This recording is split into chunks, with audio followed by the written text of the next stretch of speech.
আসসালামু আলাইকুম সবাইকে। আজকে আপনাদের সাথে শেয়ার করব বেডশিটের খাঁচা শিলানো। তো বেডশিটের খাঁচা শিলানো কিন্তু অনেকেই জানেন, আবার অনেকেই জানেন না।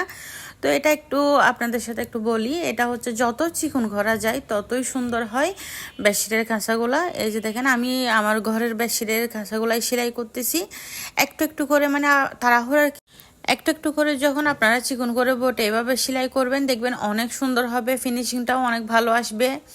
এই যে দেখেন, আমি কিন্তু এভাবে সেলাই করে নিচ্ছি। খুব মানে একদম তাড়াহুড়া যে করে এভাবে তাড়াহুড়া করতেছি না, খুব ধীরে সুস্থে খুব সুন্দরভাবে চিকন করে করে মানে এভাবে বোটে আমি এই খাঁচাটা সেলাই করতেছি। তো এই যে দেখেন, আশা করি আপনারাও পারবেন এরকম মানে বেডশিটের খাঁচা সেলাই করতে, যাদের অসুবিধা হয় আর কি, আপনারাও আশা করি পারবেন। আর আপনাদের যদি আমার ভিডিওটা ভালো লাগে, লাইক কমেন্ট শেয়ার করবেন, আমার ফেসবুক পেজটা ফলো করে দিবেন, ইউটিউব চ্যানেল থেকে দেখে থাকলে ইউটিউব চ্যানেলটা সাবস্ক্রাইব করে দিবেন। এই যে দেখেন, আমি কিন্তু ডাবল সেলাই দিচ্ছি। প্রথম মানে যেটা দেখাইছিলাম ওইটা কিন্তু সেলানো শেষ, এখন হচ্ছে আমি ডাবল সেলাইটাই দিচ্ছি। তো আসলে ঘরের জিনিস তো ডাবল সেলাই করলে ভালো হয়। আর এমনিতে অর্ডারি জিনিস কিন্তু মানুষ এত ডাবল সেলাই দিতে চায় না। তারপরে নিজে সেলাই করলে একটা লাভ আর কি, সবসময় মানে ভালোভাবে সেলাই করা যায়, সুন্দরভাবে সেলাই করা যায়।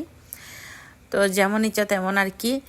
তো এই যে আমিও ডাবল করে সেলাই করে দিচ্ছি, যেন আমার বেডশিটের খাঁচাটা যেন খুলে না যায়, খুব ভালোভাবে অনেক দিন টিকে আর কি। এই যে, তো যারা নতুন কিন্তু তারাও চাইলে কিন্তু আপনারা সেলাইটা মানে খুব সোজা করতে পারেন বা সুন্দর করে করতে পারেন। এটা হচ্ছে আপনারা ছোট ছোট কাপড় আছে, সুতা মানে সুতির কাপড় আর কি।